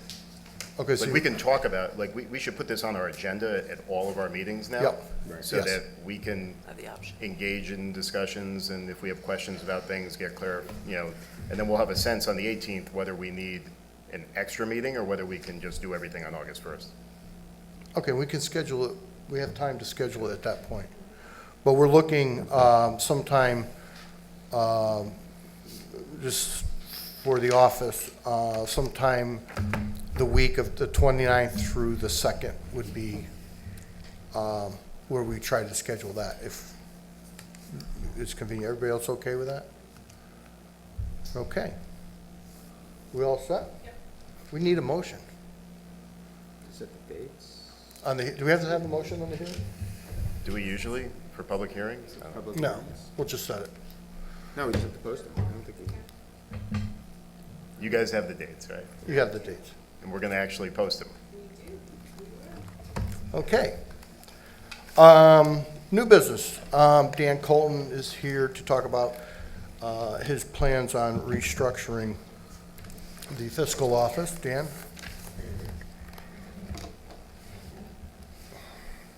So first, just want to say thanks for everyone for your support over the last 2 weeks. Really means a lot to me and to the staff in my office as well. You want to bring that up? Take it on the road. I think you should We'll put an extension on there if we have to. That good enough? Sorry. So as we move forward with the fiscal office, I'm looking forward to making a few changes, which will all be, of course, budget neutral, as I look to move forward in what we need to do. The first biggest change is we are no longer going to have an assistant treasurer or assistant finance director in the office. I feel with the new HR consultant coming in and taking a lot of that responsibility away from my office, the remaining responsibilities can be distributed between the staff that I currently have. That being said, I would like to restructure and rewrite their job descriptions, kind of elevating them to a different level that they're at right now, and hire a part-time temporary help to help out with the day-to-day, like filing and some basic spreadsheet. Also, for the summer, I have one of our Yukon interns has agreed to come work for the summer to help us out with our pension project, which is basically the day-to-day work of putting together all of this analysis of the payroll from 2003 to the present. So we have a fairly large spreadsheet that she's working on now. She's going to be here 2 days a week. She can give us about 15 hours a week to do that. I estimate that she should be done with that work by mid-July, and we should be able to do the more detailed analysis on that. The last piece that we're looking to do is bring the tax collector under the auspices of the fiscal office. We work very closely together in a lot of areas, and I think having the fiscal office help out would be a big benefit to the tax collector, who at times, especially coming to the end of the year, has an abundance of work that we can certainly, alleviate some of that from her. So my goal is to keep you guys informed as we move forward with all the changes, and hopefully have those job descriptions written within the next month. My staff right now, I task them with actually putting together what their description would be, and then we'll sit and review it. And they all seem to be on board with it as well. So one of the things that's helping, believe it or not, is we are collecting more taxes through. We are. We actually went out and we hired a new tax collector, and in the first month alone, they collected, I think it was $19,500. So we are doing a The better clarification, job. that's not new tax. No, that's collector. old stuff that was It's a- sitting on the books that we have not collected. So they're doing a little better job than the old firm that we had doing it. Any questions of Dan? I think I'd like to get consensus here that with the changes in the fiscal office and with the increased responsibility of the tax office under Dan, that this board recommends that, and his performance that we've had here in his office, that we set Dan Colton's salary at $135,000 a year. I'll move that. Do I have a second? Second. Made and seconded? When Any do you, discussion? I'm When sorry. do you plan to have the tax collector functions merged into the office? We're starting the process now. I met with the tax collector on Monday, and we are actually starting it. And as the tax bills come in this week, our office is going to be working closely together to make sure they get out on time. At times, we've had the floater come in and help as the workload gets up there. So hopefully this will, we'll still give that support. Yep. But hopefully this will free up the floater in other departments, and hopefully Dan can, they'll be able to handle this. Yeah, I actually think it'll be beneficial for both departments, because as their workload lessens a little bit, as we go through the audit, it'd be helpful to have someone from their office even come and help us on certain things. Was consideration given to rewriting the tax department staff? I think tax collector is statutory, It is. but her staff. And she has an assistant. So Right. we're going to review all that as we move forward. Because there should seem some Yep. overlap, and, yeah. Absolutely. Great, thank you. So I think it'll give, there's times in one department and the other that are busy, and times when it should float together and improve the efficiencies on that. Any questions other than that? I'll call the vote. All in favor? Aye. Opposed? And it carries. Thank you. Thank you, Dan. Thank you so much. Dan. Okay, first Selectmen's report. As you know, Comstat project, the satellite dishes has been approved, so that project should be going forward. I think it's a good project for the town. John Catello is working on, there's been some questions about the Adopt-A-Spot programs in town. He's reaching out to the Historic Tree Committee to get that straightened up and get those those taken care of. There was a pedestrian walk, public meeting the other day. Jennifer was there also. It was pretty interesting. I stayed for the whole thing, and it was pretty interesting comments, and these traffic people do know what they're doing. They went, it's amazing about calming traffic and how wide our roads are. And I'm looking forward to this study. So it should, I think we'll get an improvement on our roads on Main Street and the flow of pedestrian traffic in the future, which is important. East Flat Hill Road Bridge is moving ahead. We're hoping the weather we don't get that extreme rain we had the last year with the other bridge. But they are moving forward. They actually worked on Saturday and on Sunday. So we hope to get that, keep moving it along. The chip sealing is moving along. I know there was some complaints. I hope that people realize that it is recommend a speed limit of how fast you go on roads with chip sealing. I know it's inconvenient. I apologize for that. We're trying to catch up. We were behind from last year on the chip sealing. We're now getting some pretty good weather to get that done.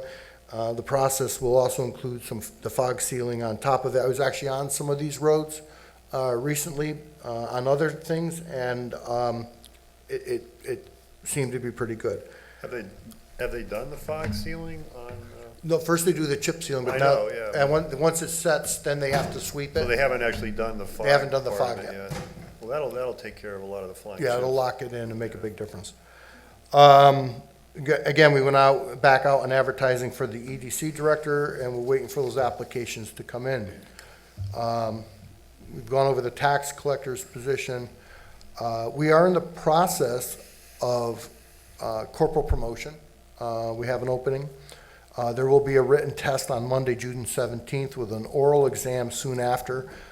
Dr. Jetmore, who has assisted us in hiring our other officers, is working on that process, and so we have the right test, right oral exam. I will recuse myself from that process completely because my brother has applied for the corporal's position, so I will not have anything to do with that, and Dr. Jetmore will take care of that. We have contracted with Dr. Jetmore to also handle the manner required to fill the full-time ACO position, which is going to be coming up, so that there's certain things that need to be done. He does have a test. You have to understand that that the ACO position has changed over time, and it's much more critical, it's much more involved, and they do have authority for arrest and stuff. So we need to make sure this position is correct and the right person is in there, and we'll be working on that. Jeff, did we get Bob's resignation? Not yet. Is he- Not yet? Yeah, a Is couple it weeks. Couple of weeks? Yeah. On the ACO position, so it's been operated as a part-time position for the past year and a half or so, right? Is there a reason we're not exploring the option to continue that? I mean, has that not worked over the last year and a half? I think that because of Bob Harrison's background in law enforcement, the supervisory and structuring and using the per diems has worked. He's always been available to come in when he needs to. But I think if you're going to attract someone of the caliber that I don't want to say the caliber, but that can do this at the level this should be, it's going to need to be a full-time position to get it there.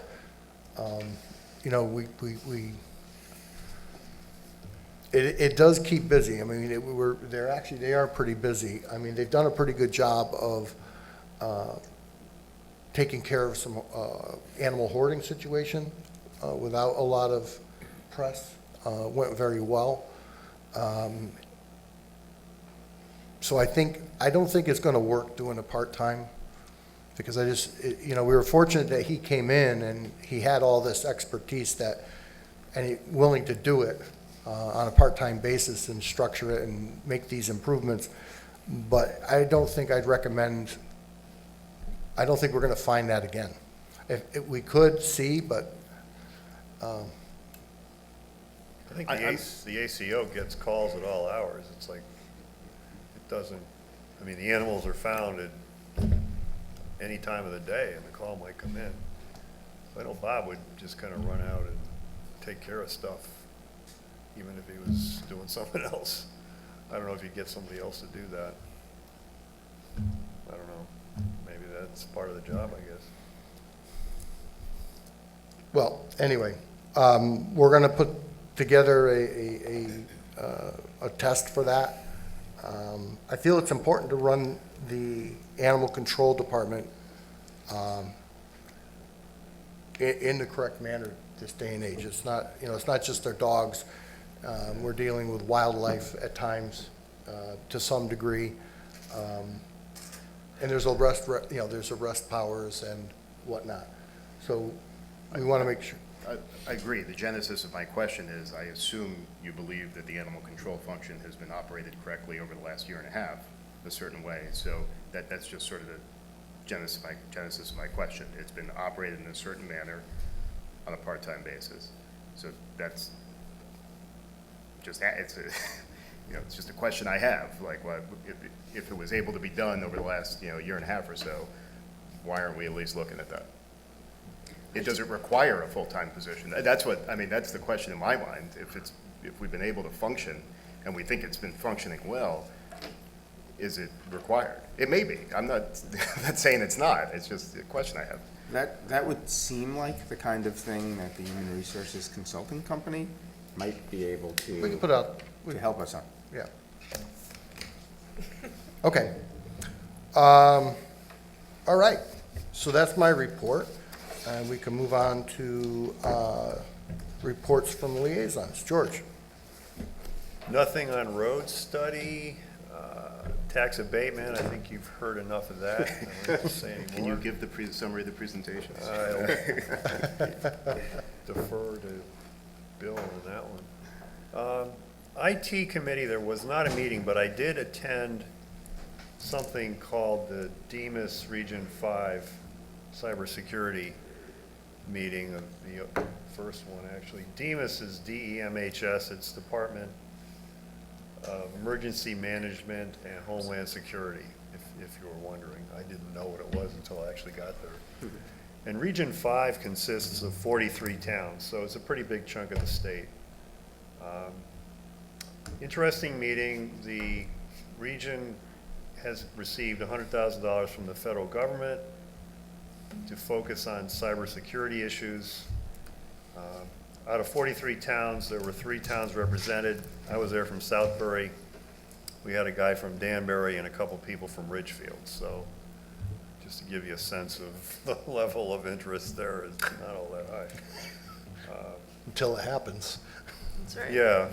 Well, they did have a state police cybersecurity expert who was quite knowledgeable, and they had a police officer from Torrington who was also focused on cybersecurity. But the state police person was very, very interesting. He was telling us some of the what's going on. He mentioned that New Fairfield had a breach about a week before this meeting. Windsor Locks was breached within a couple weeks of the meeting, and Plymouth had a problem about a month before the meeting. So, I mean, those are 3 towns that we've all heard of, and they've all had issues. I'm not sure what you do with $100,000 over 43 towns. There's probably something that we can come up with, but that remains to be seen. One of the biggest issues that the state police expert was talking about, and it doesn't get a lot of press, but there's a problem with where invoices get submitted that look like real invoices. And so the town will pay the invoice thinking that it's paying for the service, but the money's directed to somebody else. It's basically a scam. This happens a lot. According to the state police officer, there's about $600,000 to $900,000 every 2 weeks that gets pilfered in this way. So I just kind of raised that. I wasn't aware that it was such a big problem, but that's the biggest problem they have with, as far as the dollar value goes. There's 2 ways that they can help. If they're notified within 24 to 48 hours, there are software programs they can call in. One is called Kill Chain, and the other is called Rat Squad. Believe I didn't come up with these names. But these will stop the flow of the money if they know that the transfer is happening. These programs allow the police to get into the chain of transfer. Maybe Dan knows more about this than I do. I don't know how that whole thing works, but. Do you, Dan?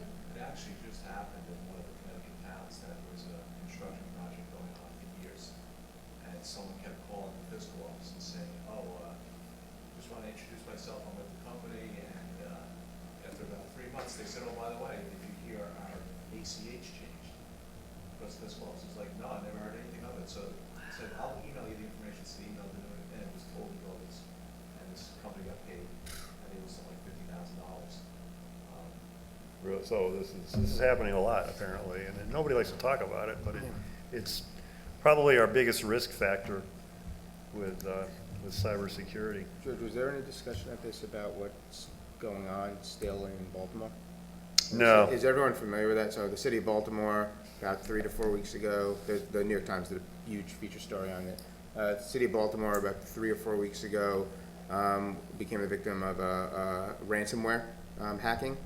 The mayor refused to pay the $70,000 ransom. They refused to pay, the $100,000 ransom, shut down an overwhelming amount of their systems. They're estimating it's cost the city about $18 to $20 million to date. And actually yesterday, the hijacker, the hacker, began to leak sensitive information. Is that right? Yeah. So I'm just saying, this is, that's Baltimore. But imagine that, a big city, but with old antiquated, systems. Atlanta got hit even worse about 6 months ago. I was just curious if it's partisan. No, we didn't. I think Baltimore got hit after the meeting, or it was around the same time. The other thing that I was involved with was the Region 15 space study, and that committee looks like it's coming to a close, although it's up to the Board of Ed to decide what they want to do with it. We did hear a final report from Malone and McBroom. It looks like the enrollment is going to come in at between the high and the middle range. It looked like earlier that it would be toward the low end. They have 3 graphs. They have the high, the middle, and the low. But we had a second year where we had more people with kids coming into the kindergarten level. So it's happened now twice in a row.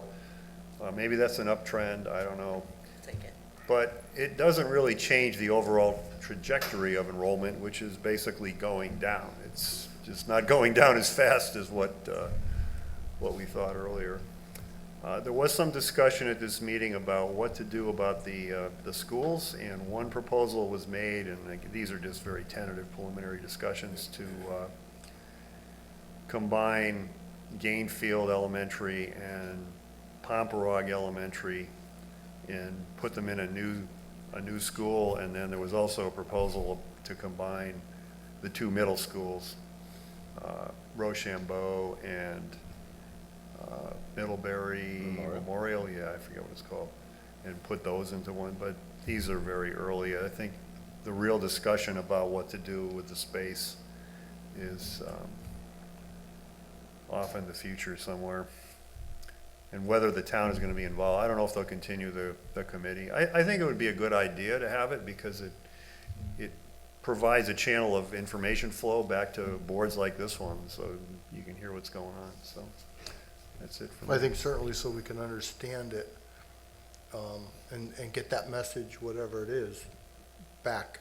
Well, and the Board of Ed could do it without a committee necessarily, and we can report back still. I mean, but I do think it's important to have the line of communications. Okay, Mr. Betty? Economic Development has not met since our last meeting. The Investment Portfolio Oversight Committee did meet on May 20th, and we went through our quarterly reports. Some relatively minor tweaks to the investment policy statement were discussed and put forward. And, the accounts had a rough December, as did the market in general, but since then, come back very strong. So, and believe it or not, the Committee for Town-Owned Property is in the process of drafting a written recommendation to the town, which will be available at our next meeting, Excellent.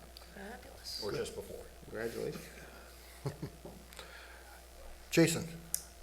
Library has not met since our last meeting, and LEPC was canceled, so no meetings. Jennifer?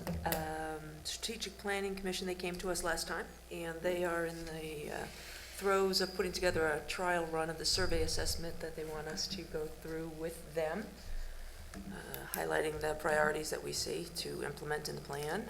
They hope to have that to us at our next meeting. They will be discussing it at their meeting on the 13th.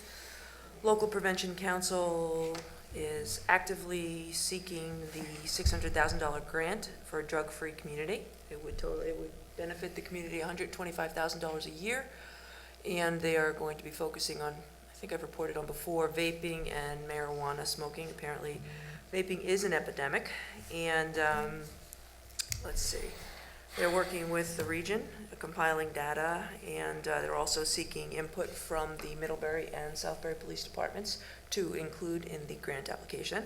Quite a process. I was not eligible to go to the last planning meeting because there was another event going on in town that Jeffrey, Michael, and I went to, and it was a community conversation entitled Strengthening the Bonds of Our Community. It was facilitated by the Anti-Defamation League, and it was great. There was about 70 people who went to it, and there were school administrators, teachers, leaders of this community, Middlebury, Oxford, and clergy.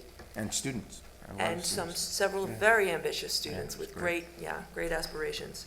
And the ADL put together, this evening, I'm gonna pass these down. The ADL put together a program that basically encouraged everybody to participate in open dialogue, exchanging information about their experiences, who they were growing up, where they grew up, and stuff like that. But anyway, so it was a nice segue, I thought. Our attendance there was good. This board was at that meeting, and I thought it was a great segue into what this board said that they wanted to discuss with the community at large. And so I followed up with the lady who was the director of the ADL. Her name is Margie Shapiro. That's what we both Yeah, have been talking phenomenal about. woman. So I'm sorry I didn't get this to you all earlier, my bad. But it does have in it a proposal to potentially have that community conversation we discussed back in April. And it's about a $1,500 charge. I don't expect any decisions made tonight. I just wanted to throw it out there so we could talk about it next meeting, just to keep the conversation alive, that we're willing to, take a stand against bigotry and anti-Semitism and racism. And then also part of that meeting, Jeff and I were in a work group with Rabbi Polikoff and Pastor John. Yep, Of who's Calvary. having his Calvary. services are up at the Federation Synagogue. Calvary's now, yeah, Calvary. campus, yeah. Right. So they broke into work groups, and to Margie's own words, that they didn't really necessarily give enough time for those work groups to actually do something productive. It was a very busy, We were thrown together. fast-moving. Right, but one of the items that came out of our work group with Rabbi was that maybe we should be considering a human council, what is it called? Human Rights Council. Community Rights Council. Yeah, Human Rights Council, that maybe we could talk about next meeting. So Yep. just throw that out there. I think, and I want to say, I think it says something about this town that there have been different organizations who have shared their space with other organizations. And that's what I think is going to really, that's part of what's going to make a difference in our community, is that we're not so separate, we're more the same than we realize.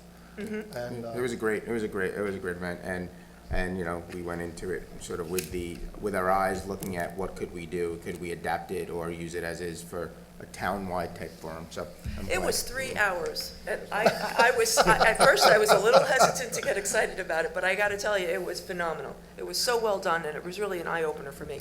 Last thing I want to just say is, even though I didn't go to planning, I did look at their meeting minutes, and as Jeff alluded to up at ComStat, they are gonna be putting up a whole bunch of 28 additional antennas to hopefully allow for potential business growth. and that should help our grand list. Does anybody know the value of these antennas on the grand list? I'd rather not, That No, could be in the not at this millions. time. But we'll find out. That's my I'd rather not say, because it depends on the assessor and the assessed value and the construction and the cost, and To be determined. to be determined. Put But them I, under PA 490. No, it won't be that. Not doing it. I don't know. Mike? Yeah, no major updates actually from anyone, but I'll give some quick ones. I did not attend EMS, but I have updates. The SAAs, MIC upgrade was approved by Region 5 Council, so that's proceeding. You know, that we're still working on, and Chief was here, but I think he had to leave, on the EMS plan, and with some of the transition now at the training school, some of that might need to now be worked on a little more deeply, because it's a different scenario than a month ago, a month and a half ago. But it is working forward. I have to follow up with Chief Baldwin. Parks and Rec, you know, our new director is getting his legs under him, and everything seems to be going well. The co-ed softball league started, it was supposed to start last week, but was rained out and started yesterday. I was 1 for 3, and my team did tie. Not bad, 1 for 3. I slid once, not bad for a 48-year-old. Region 15, commencement for the high school is June 13th, and for Rochambeau is the 12th, and Memorial is the 11th.